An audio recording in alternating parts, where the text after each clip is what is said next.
Okay, so today we start a new lecture. Before we start the contents of this lecture, we will just review the previous lectures.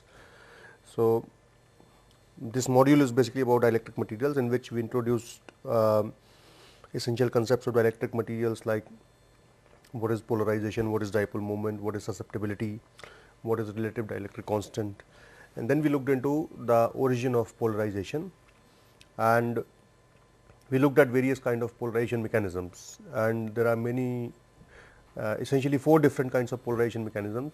You start with the fastest one, which happens at the smallest scale, tiniest scale, at the atomic scale, which is called as electronic and ionic polarization, electronic polarization or atomic polarization. And then we come to ionic polarization, which happens in the solids which have cations and anions put together. And what how the polarization happens is basically when you apply electric field, these the centers of negative and positive charges displace with respect to each other. So, naturally in an ionic solid, you will have electronic component as well, because all the solids contain atoms. So, atomic or electronic polarization is fundamental to all of them, and then ionic solid, on top of that you will get ionic polarization contribution, which is due to displacement of ions with respect to each other, and as a result you have net displacement in one direction as compared to another. So, as a result you have dipole moment. The third mechanism is dipolar polarization, dipolar or orientational polarization, which is because of rotation of dipoles, typically in polar solids. So, substances like water or barium titanate or any other substance which has permanent dipole moment gives rise to dipolar polarization. So, molecules tend to rotate along the direction of applied field to align the dipole moment in the direction of applied field. And all these mechanisms, and fourth mechanism was interface polarization, which could be because of presence of various defects and electrodes. Now, we took the sort of analytical treatment of electronic, ionic and dipolar polarization, and there we calculated the polarizability of all these 3 mechanisms. And we find that the polarizability of electronic and ionic polarization mechanism is dependent upon parameters like so electronic, for instance, electronic polarizability alpha is function of size. So, and in the other case alpha ionic was function of y, which is the elastic modulus. So, for instance, alpha electronic, which is the electronic polarizability, is a function of size, as it went as there was a dependence on the radius of atom, and typically larger atoms would give rise to larger polarization. So, as a result anions typically have higher polarizability as compared to cations, and we looked at certain examples. Then we looked at alpha I, which was ionic interface ionic polarization, which depended upon parameters like y, which is the elastic modulus, and what it suggested was higher the elastic modulus, smaller the ionic polarization is, and that makes sense, because higher the elastic modulus, which is because of higher bond strength, and so typically solids with higher modulus, which is because of higher bond strength, will tend to have smaller ionic polarizability, and that makes sense. And then finally, we looked at alpha D, which is the dipolar, and that was that had a temperature dependence.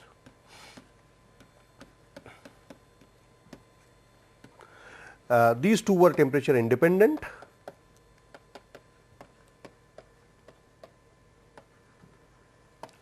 and this was inversely proportional to temperature. And what this suggested was, as the temperature increases, the polarizability decreases, or and vice versa. So, this also makes sense, because as the temperature increases, the tendency of dipoles to align along the applied field will reduce because of higher thermal forces, and so either you increase the direction, either you increase the magnitude of field, or you decrease the temperature in order to increase the tendency of alignment.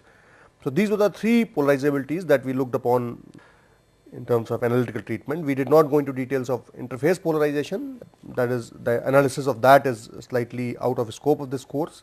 However, if you are interested in going into treatment of this, I can suggest some references. You can look at, so for alpha I, you can, a reference would be the book by Hench and West, which is Principles of, or I will just write in another slide. So,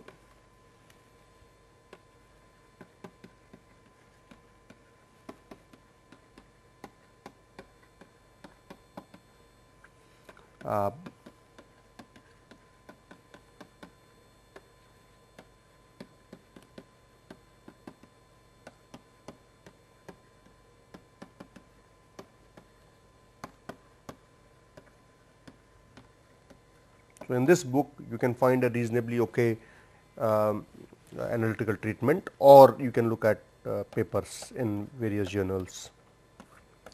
So, now this establishes, so now you understand the importance of polarizability and how it is dependent upon physical parameters as well as temperature. Now, so far we have not considered any analytical treatment on the effect of frequency on the dielectric. So, what we will do now is we will look at the behavior of dielectric materials under the influence of alternating field, that is the AC field. So, what we will do now is we will look at effect of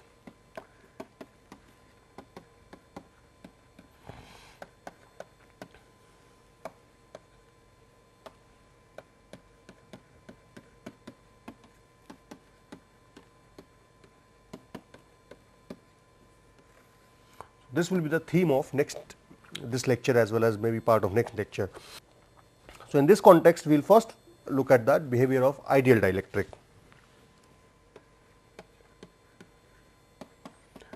This is important because in most of the applications dielectric materials are used under the influence of AC field. As a result, we need to understand how they behave, what are various parameters which are influenced by application of AC field, that is for instance AC frequency, and at what frequency we should be able to operate the material, etc., etc. So, so while most of the discussion that we did in past few lectures was basically on a DC or static field, here we will take up AC field effect. So, let us say we apply a sinusoidal field, and this field is given as, a voltage is given as V naught, V is equal to V naught into exponential I omega t, okay, where omega is the frequency of, angular frequency of applied field, basically 2 pi f, you can write angular frequency. Okay. Now, the moment you apply this sinusoidally varying applied electric field, that is V is equal to V naught exponential I omega t, this gives rise to development of charging current. So, this charging current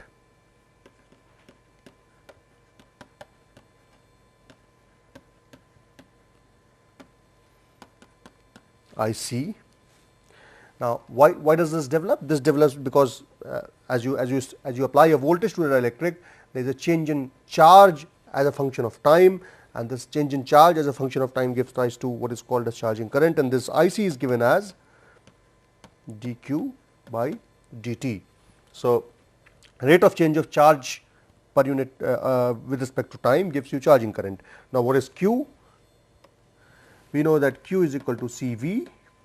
So, since Q is equal to CV, IC can be written as C into dV by dt, and that makes sense because C is a constant which is the capacitance of the material, and so this d by dt V naught exponential I omega t, and if you differentiate this will become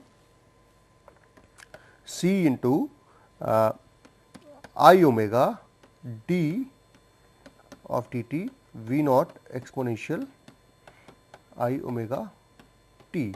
So, this will become I omega C into dV by dt, right. So, because V naught exponential I omega t will make V. So, I c can further be written as, so I c will be equal to omega c into exponential of I omega t into exponential of I pi by 2, and this you can see from the previous expression, omega c into V naught. Hang on, there was some, sorry, there was some mistake here. So, I omega comes out, sorry, this last line is,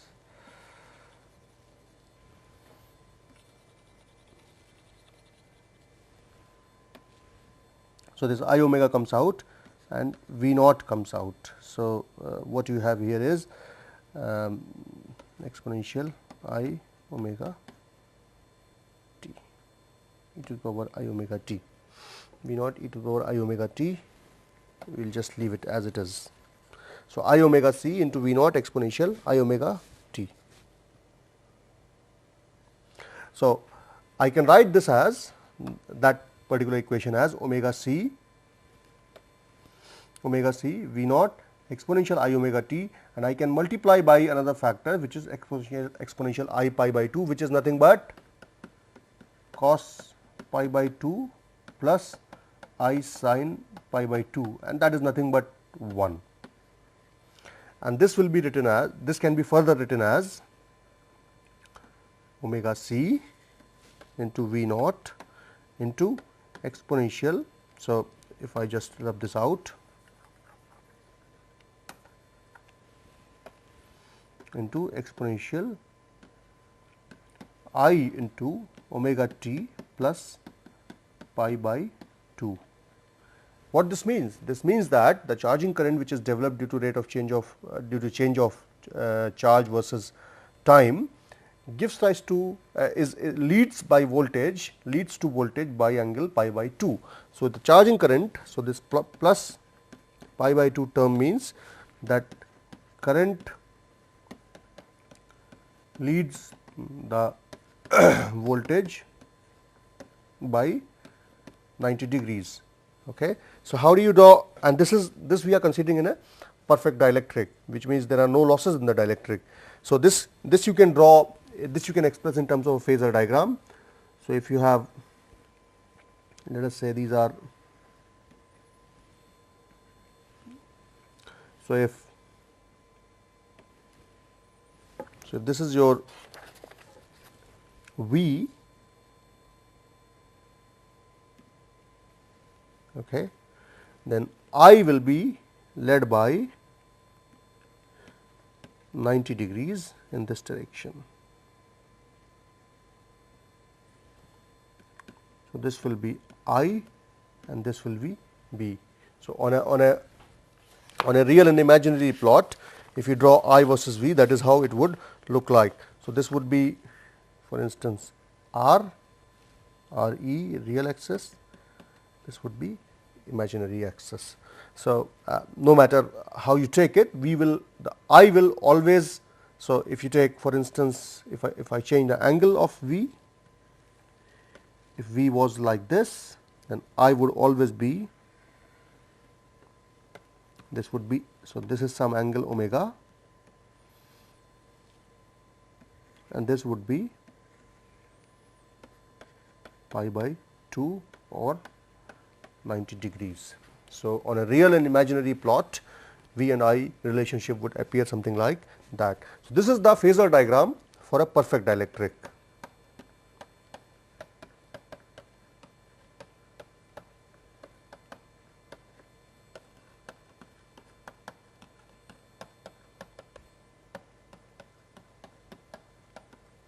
Okay. Now, what we will do is that we will look at the behavior of real dielectrics. Now, real dielectrics hardly follow this 90 degree relationship. But before we do that, we also would like to look at what is the power which is dissipated in an ideal dielectric. Now, what would be the power dissipated? So, just now looking at power dissipation, just a small exercise before we move to real dielectric. So, power dissipated, let us say the average power is P average. This P average can be written as over the time period tau. So, tau is equal to time period, and this can be written as 2 pi over omega. So, if we average the power that is dissipated over this time period, this can be written as 0 to tau I c into V divided by tau dt. Okay. And so, this can be written as 1 over tau, since tau is a constant, 0 over tau I c V dt. Now, since the current leads the voltage by 90 degrees, in an ideal dielectric, P average has to be equal to 0. So, you can put the expression for I c, which is I c is equal to I omega c into V naught exponential I omega t, and V will be V naught exponential I omega t, and if you do the multiplication and do the integral, you will find out that the net average, the average power which is dissipated in an ideal dielectric is equal to 0. So, what it means is that when you apply during the cycle, let us say, so during this cycle, so AC field is applied like this. So, during this cycle, the capacitor charges completely and discharges completely without any dissipation of, without any loss of charge. So, this is like a perfectly oscillating oscillator under the for example, on a perfect spring under gravity. So, without you have a spring, you attach a mass to it, and it perfectly oscillates without any damping or losses. So, in this case, what the analogy is, that when you apply this voltage V, oscillating field V is equal to V naught exponential I omega t to dielectric. In the first cycle, let us say it charges completely, in the next cycle it discharges completely, in the next half cycle it discharges completely. So, charging and discharging of this net charging and discharging of dielectric does not lead to any dissipation of charge. As a result, the net power dissipation is equal to 0. So, this is what this is about perfect dielectric. Now, the case is slightly different in case of real dielectrics, or rather quite different. Now, in case of real dielectrics, what happens is that this charging current, which is I c, is also, so for this charging current I c, there is a accompanying current which is called as I L. So, this is your charging current, and then you have accompanying it is called as loss current. So, which means in real dielectric there are some finite losses of charge in the system, and which could happen because of a variety of reasons, and whatever be the reasons are, the current associated with them is called as loss current. And this is and there are typically two sources. So,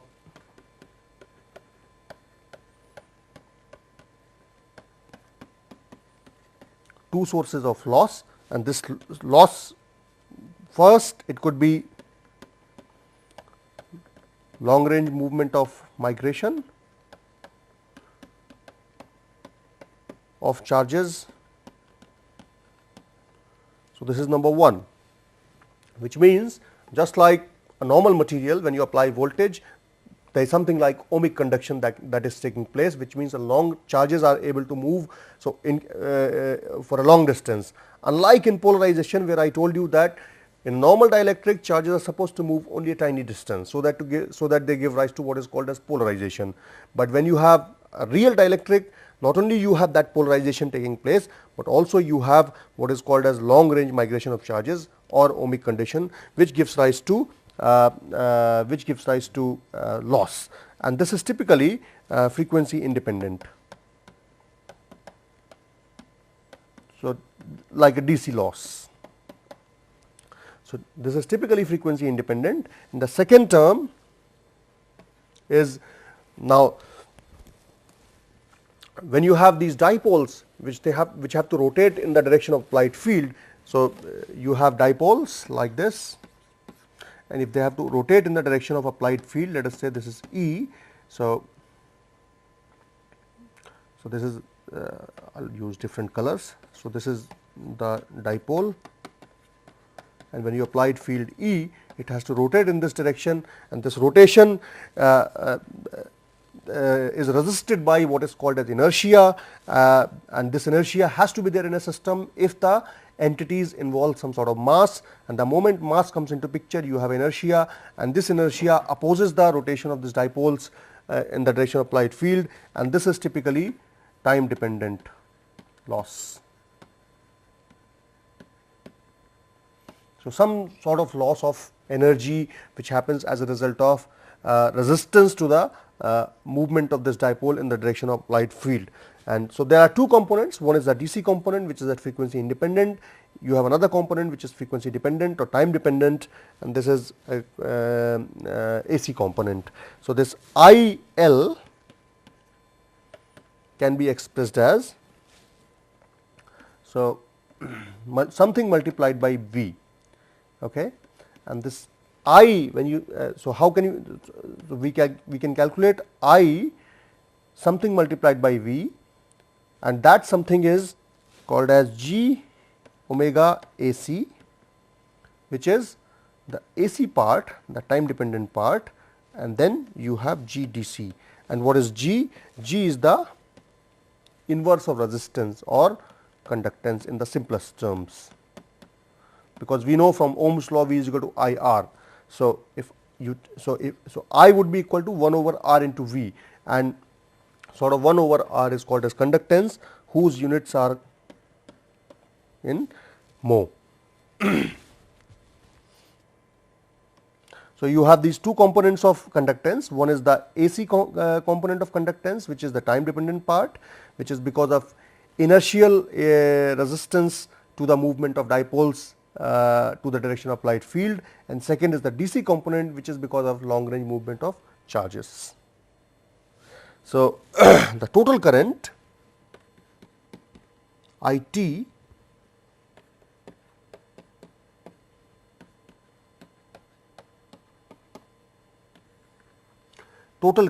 IT can be written as IC plus IL. I know IC is I omega C into V, plus I know this is G omega AC plus G DC into V. So, this is I omega C plus G omega AC plus G DC into V. So, this is the expression for total current for a real dielectric. And what it means in terms of phasor diagram is, so when you draw the phasor diagram,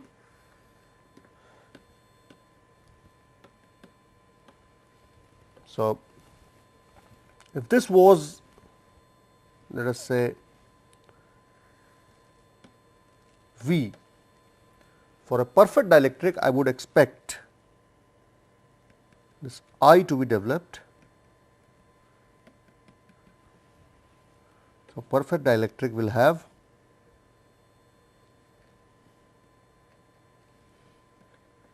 I.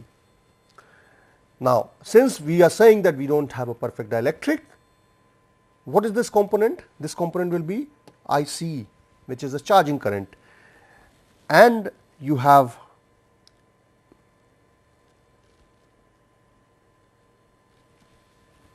so in the perfect dielectric this would be 90 degrees, but my overall current is not made up of IC, it is smaller than IC. So, actually the charging current is not equal to IC in a real dielectric, it is smaller. Total current is made up of IC and another component which is called as IL. So, this IL is in phase with the applied field. So, this is your IL and this would be your IT.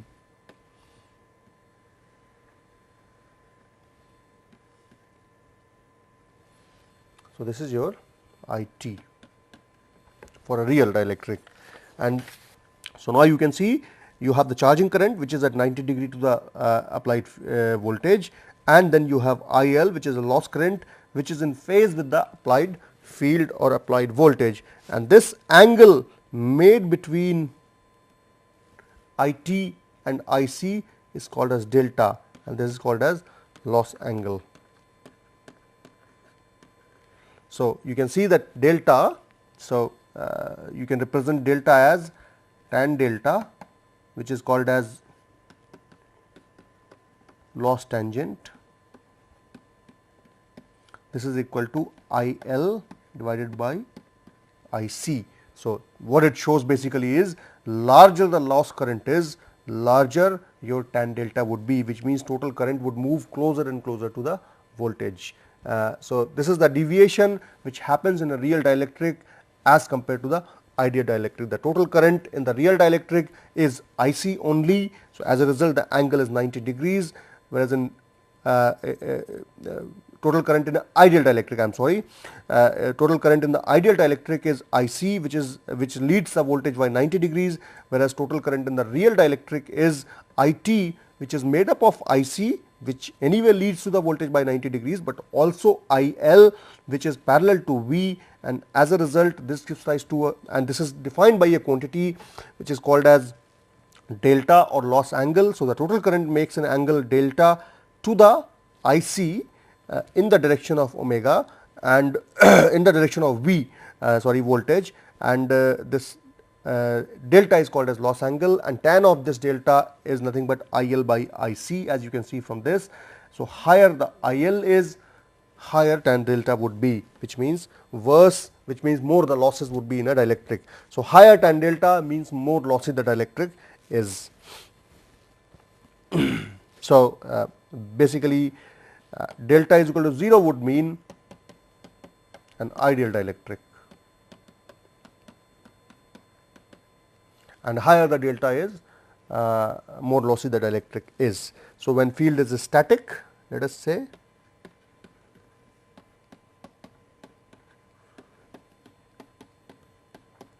static field would mean that omega is equal to 0, and when omega is equal to 0, I total will be equal to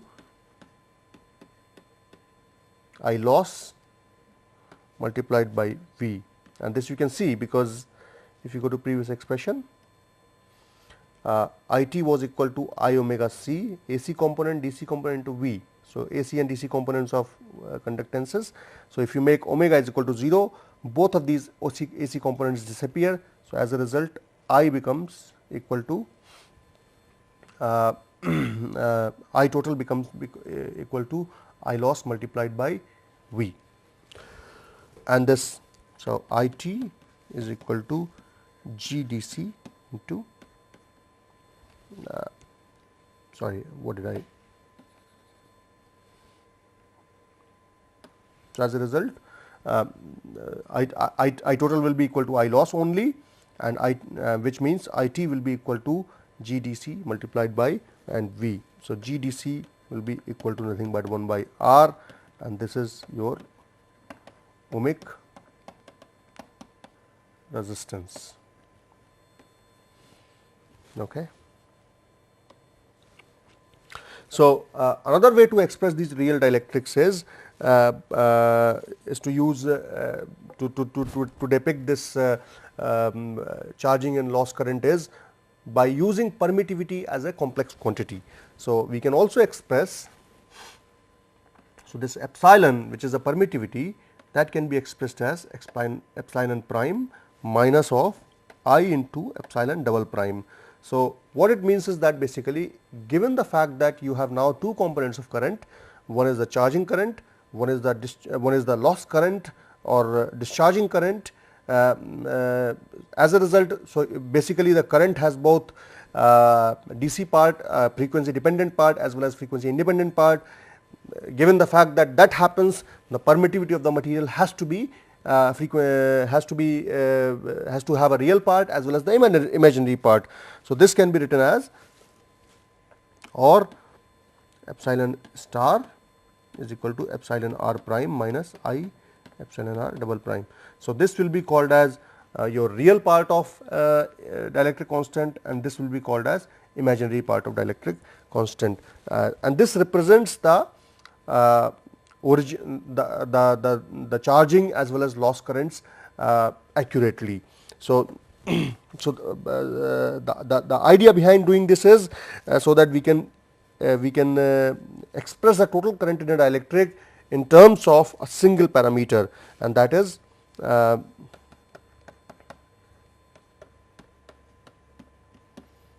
in the form of epsilon r. So, one single term takes care of the overall current in the dielectric material. So, we can write now the capacitance C dielectric would be equal to epsilon r into C naught, which is the capacitance of the vacuum capacitance, and we can write Q as we know is equal to C D multiplied by V. So, this will be epsilon r. So, this epsilon r will be epsilon r star, since we have charging and loss current, and assuming that we are taking that dielectric constant is a complex quantity having a real and imaginary part. So, we can write Q in this manner, which will be equal to epsilon r C naught into V. Now, we can express, now we again get back to the current equation, and total current we can write as, or I let us say the DC current, I DC will be equal to I total minus of I of frequency dependent part. So, whatever the frequency dependent part of current is, since we have so what we have done is, instead of taking charging and discharging current separately, we have taken DC and AC components, and this will be equal to or alternatively you can write I AC is equal to I total minus I DC, and what would I DC mean? So, I T minus I omega is equal to 0, this would be the current. So,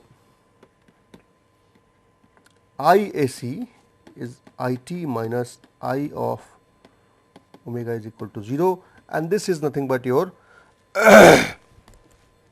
so, this we take this equation as it is at the moment, and we write this IT minus I omega is equal to 0 as, what can this be? This could be written as dq by dt, and this is so from the previous expression we know that q is equal to epsilon r star into C naught into V. So, if we plug this definition of q in this equation, so this IT minus I omega is equal to 0 is dq by dt, and this becomes epsilon r star into C naught into I omega V, because V as V is equal to V naught exponential I omega t. So, that stays the same as we took earlier.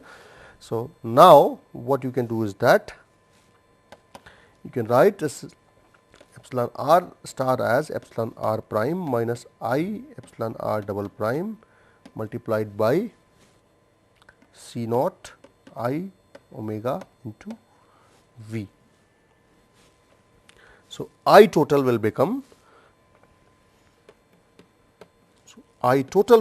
now I omega into C naught into epsilon r prime V plus omega into epsilon r double prime into C naught into V plus I have taken the DC component on right side, that will be G DC into V. Okay. So, so this is your I omega is equal to 0, basically the DC current. So, now what we have done is we have represented this total current as a function of epsilon r star. So, a single quantity gives rise to the total expression for current, and this single quantity can also be measured experimentally. So, the first term, so which is the in phase current and which is the out of phase current. The first term is out of phase charging current term. So, this is out of phase charging current, because this is imaginary part is there, I omega is there, and then this would be the in phase AC loss current I L, and this would be in phase I L DC. So, these are different components of current that you can write in terms of dielectric constant. So, by invoking this relation that a dielectric constant of a real dielectric material also has a real and imaginary part, and if you this helps you to write the total current expression in terms of that quantity. So, if you compare some of these equations earlier, specifically the total current expression.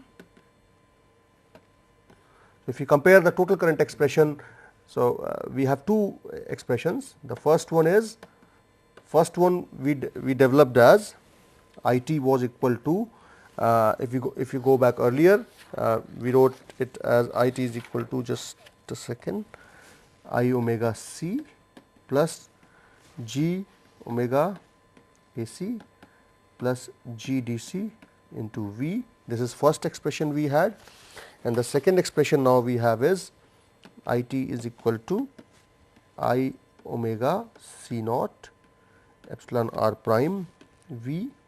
So, if I just take V out plus omega epsilon r double prime C naught plus G d c into V. So, here I get G omega A c as equal to omega epsilon r double prime C naught, and this by definition gives you C is equal to C naught epsilon r prime, which is true, and G d c is nothing but G d c. So, and from this you can also calculate what is tan delta. Tan delta, as we know, is equal to I loss divided by I charging, which is I L divided by I C. So, what is this written as? So, tan delta you can now mention as, so what is I loss from the previous expression? This would be your I loss, and this would be I C H. So, this would be G d c plus omega, if you go back here, omega epsilon r double prime C naught, epsilon r double prime C naught divided by I omega epsilon r prime into C naught. यहाँ तक आ गया है ना? Miss तो नहीं हुआ कुछ? So, so tan delta is G d c plus omega r double prime C naught divided by I omega epsilon r prime divided into C naught. So, now this looks like a much more complicated expression than what we wrote earlier, simply I loss divided by I c. However, if we assume that G d c is much more smaller as compared to omega epsilon r double prime C naught, which is not an unreasonable expression assumption, because G d c for most of the dielectric materials which are reasonably insulating can be very small. So, if that is true, this is nothing but conductance. So, they are not really conducting, they are insulating materials.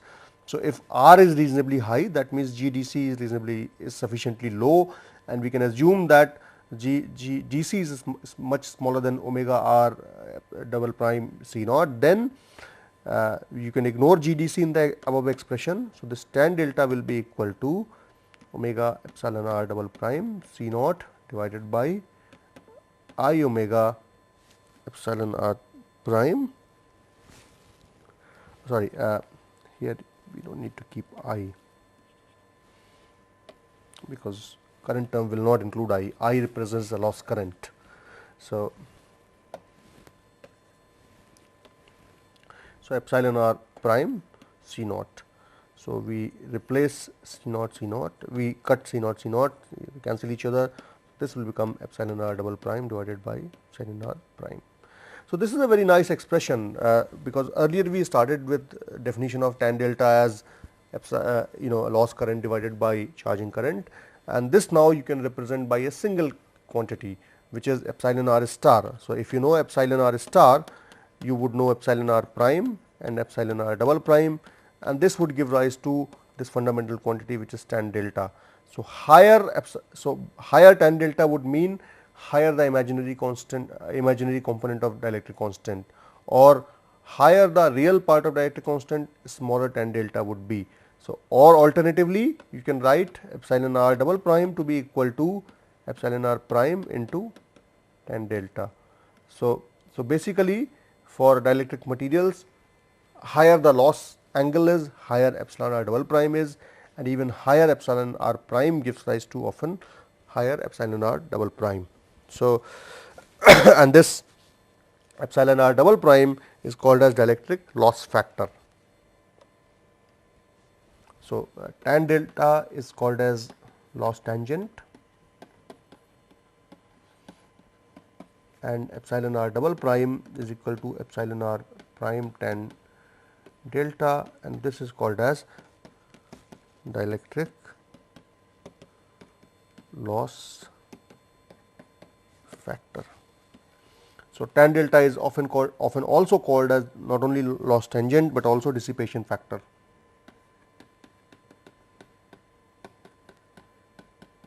There are various definitions, various terms which are used for tan delta. So, I am just giving you some of those terms for these materials now, which are used in typically used in material science. So, I will give you some values for dielectric constant and tan delta for some materials. So, for instance, so let us say this is material, and then dielectric constant, and then tan delta into 10 to the power minus 4. So, for instance, alumina has and this is the real part epsilon R prime. So, this would be approximately 10, and the dielectric constant, dielectric loss is tan delta is 5 to 20 into 10 to the power minus 4. A material like silicon oxide is a very well known dielectric material used in transistor devices. 3.8 is the dielectric constant, and it can have dielectric losses which are pretty low. Similarly, you have barium titanate. This is a very famous material used for variety of ferroelectric and piezoelectric applications. This has high dielectric constant. So, as you can see, it also has a slightly higher tan delta as compared to silicon oxide or alumina. If you look at polymers like PVC, some of the polymers are insulating materials. As a result, they are also classified into category of dielectric materials, and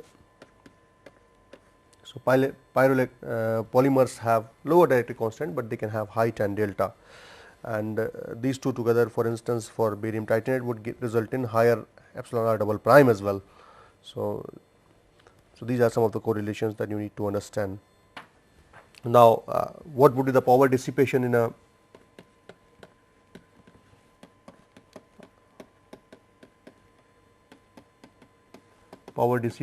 real dielectric? So, by definition, we had the term P average is equal to 1 over tau and integrated over the whole IC and V as a function of time. Now, first here we need to write what is AC conductivity. So, sigma AC, which is the AC conductivity, sigma AC is nothing but sum of sigma DC plus, so sigma DC plus omega into, so the conductivity term will include the DC term as well as the loss current, which is AC. So, this is epsilon r double prime, so into C naught. So, rather I should say this is sigma total AC plus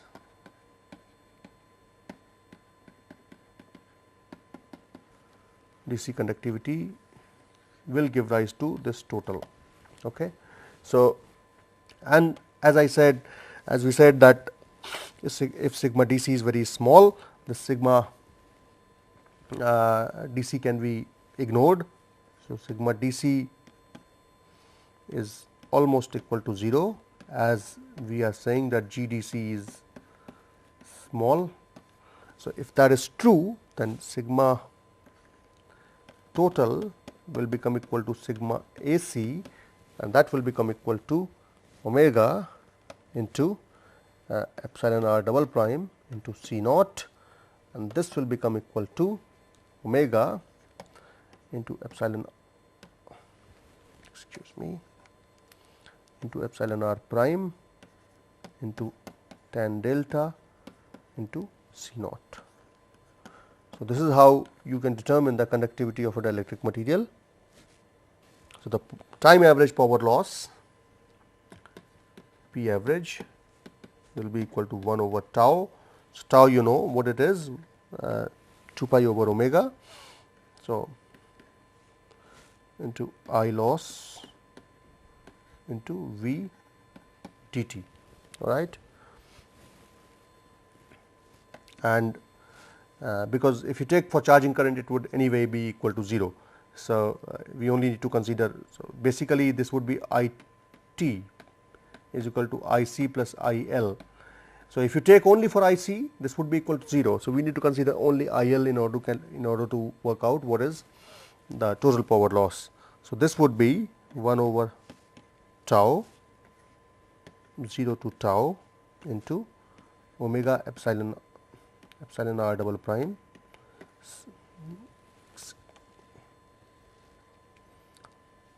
plus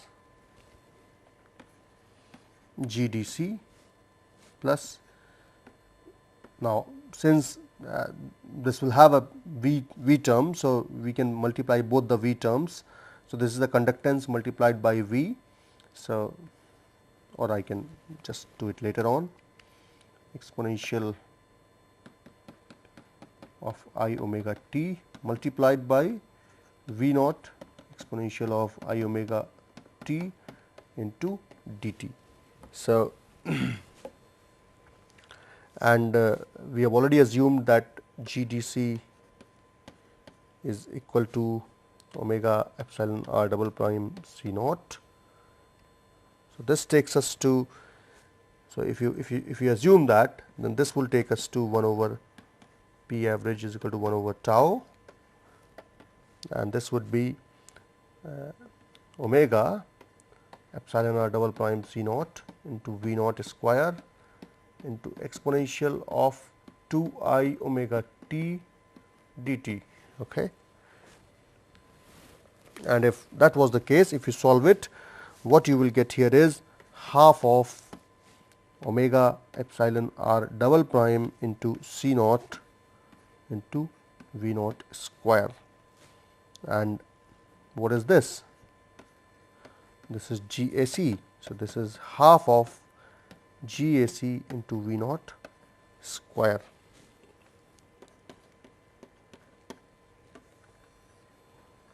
So, this is an important term. So, the average power which is dissipated in a real dielectric is proportional to the AC conductance, and which is dependent upon the epsilon r double prime as well as the frequency value. So P average now can be written as half of.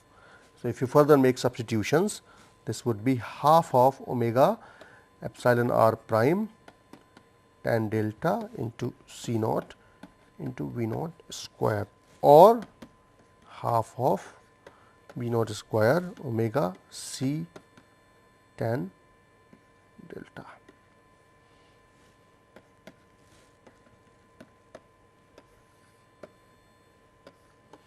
So, this would be the expression for your power loss in a real dielectric. So, naturally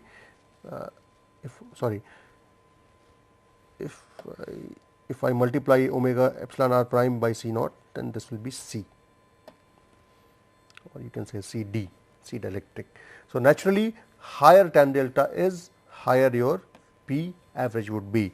So, now if you take C naught is equal to epsilon naught A over D and E naught is equal to V naught divided by D, then P average divided by volume will give rise to average dissipated power density, and this would be half of omega into epsilon naught prime into tan delta into E naught square. So, this is power density. So, this is quite a nice expression, because average power basically it derives from the same. So, what it tells you is that higher the tan delta value is, or higher the angle between the total current and the charging current, more the power loss will be, and that makes sense because your I loss component will go bigger. And in this expression, if you now just to take it back, just to prove that we are right, if omega was equal to 0, then